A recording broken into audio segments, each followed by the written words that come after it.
There is a sound in gaming that is universally recognized as perfect. It isn't a gunshot, and it isn't a level up chime.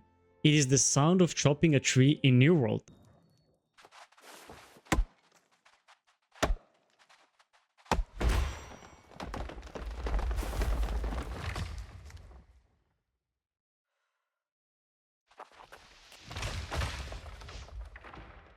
In late 2021, for exactly 1 month, it felt like the entire gaming industry had stopped spinning.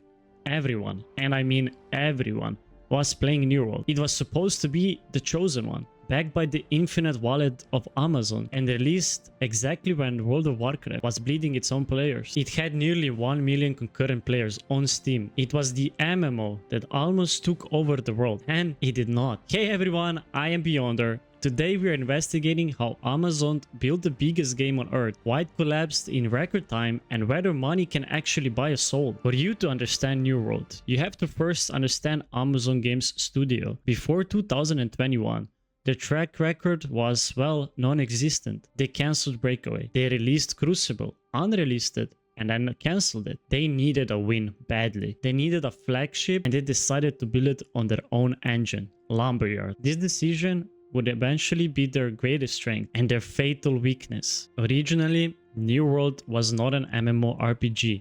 It was a survival game. Think it like Rust, but with muskets. It was full loot PvP. If you died, you lost everything.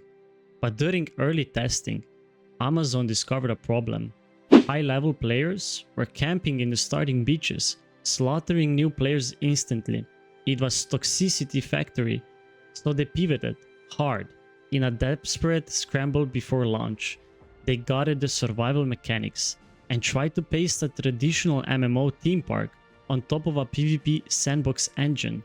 This is why the game felt so strange at launch. It had the bones of a hardcore survival game, great sound, gathering, and the crafting, but the quest design of a generic RPG from 2004. September 28, 2021, launch day. Or as most people remember it, Q Simulator 2021. Damn! The hype was so uncontrollable that Amazon servers physically could not handle the load. People were waiting in queues for 12 hours just to chop a tree. Remote desktop apps saw a spike in downloads just so people could queue up from work. But once you got in, it was magic. For a few weeks, the world of Eternum felt alive. The faction system created genuine tribalism, where you're purple intellectual, a green brute, or a yellow zealot. Proximity voice chat changed everything. It made the world social. Hey, remember the name.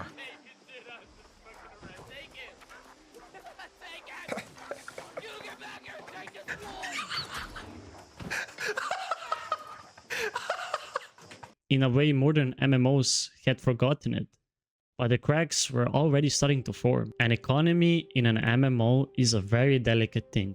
In New World, it was a complete disaster. The game had a deflation problem.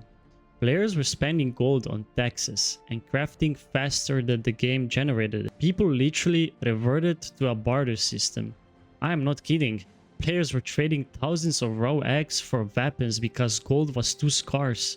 And then came the bugs. Oh god, the bugs. You could become invincible by dragging the game window. Windowed mode. Then all you need to do is cast Entombed, then quickly press escape, and then grab a hold of the top of your window. And that's it. You're now invincible for as long as you hold on to the window. Here's video proof from the person I was testing this out with.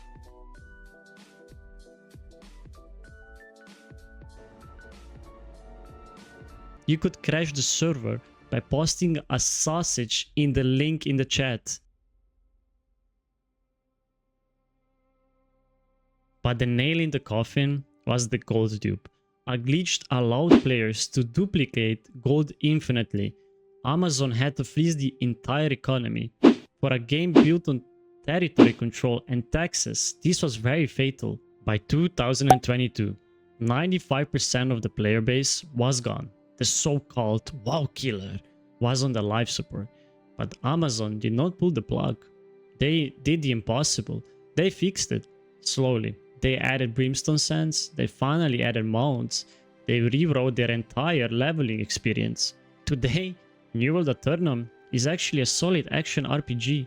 It has healthy, smaller population, but it has found its niche.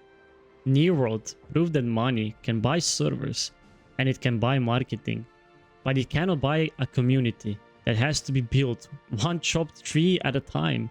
If you enjoyed this documentary, hit subscribe. We will release every Friday. I am Beyonder and I'll see you in the next one. I hope you have a great rest of your day.